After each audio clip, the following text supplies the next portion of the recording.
ಉಳಿದಂಥ ಸಂಘಟನೆಗಳು ಎಲ್ಲವನ್ನೂ ಕೂಡ ನಾವು ನಿಮ್ಮ ಜೊತೆಗಿದ್ದೇವೆ ಅನ್ನುವಂಥ ಮಾತನ್ನು ಹೇಳಿದೆ. ಹಾಗಾಗಿ ಈ NPS ವಿರೋಧಿ ಹೋರಾಟ ಏನಿದೆ ಇದೊಂದು ಬದುಕಿನ ಹೋರಾಟ.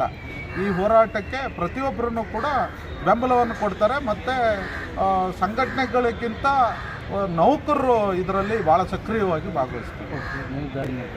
ಇದಕ್ಕೆ ಸರ್ಕಾರ ಒಪ್ಕೊಳ್ಳುತ್ತೆ, ಏನಾದರೂ ಕಾರ್ಯಸಾಧ ಕೆಲಸಗಳು ಮಾಡ್ತಿದೆ ಅಂತ ನಿಮ್ಗೆ ಅನಿಸಿದೆಯಾ? ನಿಮಗೆ ಈಗ ಕಾಂಗ್ರೆಸ್ ಸರ್ಕಾರ ತನ್ನ ಪ್ರಣಾಳಿಕೆಯಲ್ಲಿ ಇದನ್ನು ತಂದಿರೋದ್ರಿಂದ 6ನೇ ಗ್ಯಾರಂಟಿಯಾಗಿ ಇದು ಪ್ರಣಾಳಿಕೆಯಲ್ಲಿ ಇರೋದರಿಂದ ಕಾಂಗ್ರೆಸ್ ಪಕ್ಷಕ್ಕೆ ಮತ್ತು ಸಿದ್ದರಾಮಯ್ಯ ಅವರು ಮತ್ತು DK ಶಿವಕುಮಾರ್ ಅವರ ನೇತೃತ್ವದ ಸರ್ಕಾರಕ್ಕೆ ಒಂದು ದೊಡ್ಡ ನಂಬಿಕೆ ಇದೆ ರಾಜ್ಯದಲ್ಲಿ. ಏನು ಅಂದರೆ ಹಿಂದೆ ಅವರು ಸುಮಾರು 165 ಗ್ಯಾರಂಟಿಗಳನ್ನು ಇದನ್ನು ಪ್ರಣಾಳಿಕೆಯಲ್ಲಿ ಭರವಸೆಗಳನ್ನು ಕೊಟ್ಟಿದ್ದರು.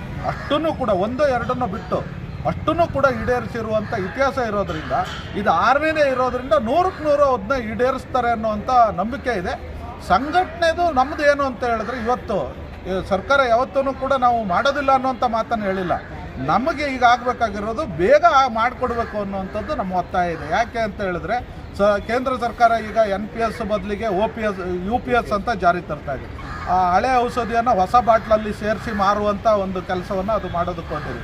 ಹಾಗಾಗಿ ಮತ್ತೆ ಈ ವಿಷಯ ಡೈಲ್ಯೂಟ್ ಆಗಬಾರ್ದು ಅನ್ನೋ ಕಾರಣಕ್ಕೋಸ್ಕರ ನಾವು ಸರ್ಕಾರದ ಮೇಲೆ ಭಾಳ ಗಟ್ಟಿಯಾದಂಥ ಒತ್ತಾಯವನ್ನು ಈ ಸಂದರ್ಭದಲ್ಲಿ ಮಾಡ್ತಾಯಿದ್ದೀವಿ. ಇದೇ ಬಜೆಟಲ್ಲಿ ಮಾಡಿಕೊಡ್ಬೇಕು ಅಂತ. ಇದರಲ್ಲಿ NPS ಇಲ್ಲ ಅವರು.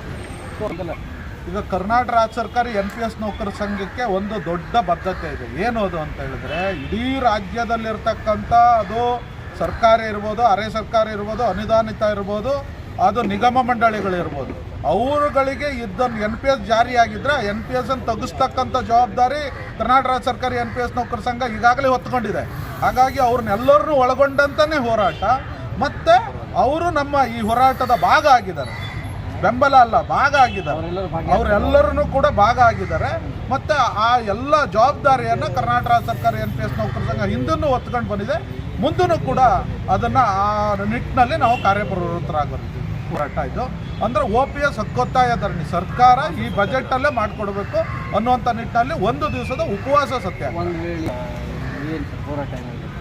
ಕರ್ನಾಟಕ ರಾಜ್ಯ ಸರ್ಕಾರಿ NPS ನೌಕರ ಸಂಘಕ್ಕೆ ಹೋರಾಟದ ಇತಿಹಾಸ ಇದೆ. ಅದು ಭಾಳ ಅಲ್ಪ ಕಾಲದಲ್ಲಿ ಹುಟ್ಟಿದ್ರು, 10 ವರ್ಷ ಆಗಿದ್ರು ಇತಿಹಾಸ ಗುರುತಿಸುವ ಮಟ್ಟಿಗೆ ಸರ್ಕಾರಿ ನೌಕರರಲ್ಲಿ ನಾನು ಹೇಳೋದು ಇತಿಹಾಸ ಗುರುತಿಸುವ ಮಟ್ಟಿಗೆ ತನ್ನ ಹೋರಾಟವನ್ನು ಕಟ್ಟಿದೆ.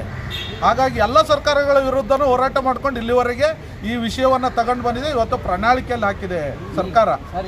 ಈಗ ಆ ರೀತಿಯಾದಂಥ ವಿಳಂಬ ಆದರೆ ಈಗ ನಾವು ನಮ್ಮ ಸಂಘಟನೆಯಲ್ಲಿ ಮತ್ತು ನಮ್ಮ ಬೆಂಬಲಿತವಾದಂಥ ಇತರ ಸಂಘಟನೆಗಳ ಎಲ್ಲ ಸ್ನೇಹಿತರೊಂದಿಗೆ ಚರ್ಚಿಸಿ ನಾವು ಮುಂದಿನ ನಿರ್ಧಾರವನ್ನು ಮಾಡೋರೇ ಇದ್ದೀವಿ.